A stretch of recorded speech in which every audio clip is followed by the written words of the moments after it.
বেরিয়ে আসছে রামিসার প্রাণ নিধনকারী সোহেল রানার একের পর এক অপকর্ম। তদন্তে জানা গেছে কিভাবে এক সময়ের সাধারণ রিকশা মিস্ত্রি থেকে সে এক দুর্ধর্ষ অপরাধীতে পরিণত হয়। নেশাদ্রব্য, বাজির খেলা আর অনৈতিক লালসার এক বিষাক্ত সংমিশ্রণ ছিল তার জীবনে। সোহেল রানার আদি নিবাস নাটোর জেলার মহেশচন্দ্রপুর গ্রামে। সেখানে সে রিকশা মেরামতের কাজ করত। আপাত দৃষ্টিতে তাকে সাধারণ শ্রমজীবী মনে হলেও তলে তলে সে ছিল অনলাইনে বাজির খেলা আর নেশাদ্রব্যের নেশায় বুঁদ হয়ে থাকা। প্রায় 10 বছর আগে সে পারিবারিকভাবে প্রথম বিয়ে করে এবং সেই সংসারে তার একটি সন্তানও রয়েছে। তবে উচ্ছৃঙ্খল জীবনযাপনের কারণে সেই সুখ টেকেনি। নিজের ছোট ভাইয়ের স্ত্রীর সঙ্গে পরকীয়া প্রেমে জড়িয়ে পড়ার মতো জঘন্য অপরাধে লিপ্ত হয় সোহেল। এই অনৈতিক সম্পর্কের জেরে তার 10 বছরের সাজানো সংসার ভেঙে যায়। এরপর প্রায় 3 বছর আগে সে পাশের গ্রামে দ্বিতীয় বিয়ে করে নতুন করে জীবন শুরু করার চেষ্টা করলেও স্বভাব বদলায়নি। বাজির খেলা আর নেশার পেছনে দেদার টাকা উড়িয়ে সে এলাকায় ঋণের পাহাড় গড়ে তোলে। পাওনাদারদের চাপ আর পারিবারিক গঞ্জনা সইতে না পেরে এলাকা ছেড়ে পালিয়ে আসার সিদ্ধান্ত নেয় সে। এরপরই তার গন্তব্য হয় রাজধানী ঢাকা। কিন্তু ঢাকাতে এসেও সে তার অপরাধমূলক কর্মকাণ্ড থেকে নিবৃত হয়নি, বরং আরও বেপরোয়া হয়ে ওঠে। মিরপুরের পল্লবীতে এক ফ্ল্যাটে সাবলেট হিসেবে থাকা শুরু করে সোহেল।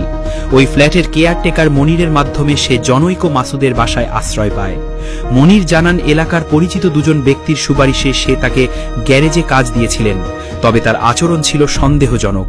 সে নিয়মিত কাজে আসত না, একদিন আসে তো 3 দিন উধাও। শেষ পর্যন্ত অতিষ্ঠ হয়ে মনির তাকে গ্যারেজের কাজ থেকে অব্যাহতি দেন। তবুও তাকে ফ্ল্যাটে থাকার সুযোগ দেওয়া হয়েছিল মানবিক কারণে, যা পরবর্তীকালে এক ভয়াবহ কাল হয়ে দাঁড়ায়। সোহেলের গতিবিধি পর্যালোচনা করে দেখা যায় নেশাদ্রব্য ও অনৈতিকতা ছিল তার নিত্য সঙ্গী। পল্লবীতে থিতু হওয়ার প্রায় 6 মাস আগে সে বিহারি ক্যাম্পের একটি বাড়িতে সস্ত্রীক সাবলেট ছিল, কিন্তু সেখানেও সে টেকেনি তার আসক্তির কারণে। বাড়ির মালিক জানান, সোহেল নিয়মিত নেশাদ্রব্য সেবন করত। তার স্ত্রীও বিষয়টি মেনে নিতে পারতেন না। বাড়ির ভেতরে নেশাদ্রব্যের আসর বসানো এবং আপত্তিকর আচরণের কারণে মাত্র 2 মাসের মাথায় তাকে সেই বাড়ি থেকে বের করে দেওয়া হয়। সোহেলের অন্ধকার জীবনের গল্প এখানেই শেষ নয়। তার আপন বোন জলি বেগম জানিয়েছেন আরও চাঞ্চল্যকর তথ্য। তিনি জানান, আজ থেকে প্রায় 3 বছর আগে সোহেলের চারিত্রিক স্খলন ও অপকর্মের কারণে পরিবার তাকে ত্যায্য করে দেয়। এরপর থেকে পরিবারের সাথে তার দীর্ঘকাল কোনো যোগাযোগ ছিল না। বৃদ্ধ বাবা মায়ের ভরণ পোষণ তো দূরের কথা, কোনো খোঁজ খবরও সে নিত না। তদন্ত সংশ্লিষ্টরা বলছেন, সোহেল রানা ছিল একজন বিকৃত মনা মানুষ। পল্লবীর সেই ফ্ল্যাটের শিশু রামিসা যখন একা ছিল, তখন তার উপর লোলুপ দৃষ্টি পড়ে এই পাষণ্ডের।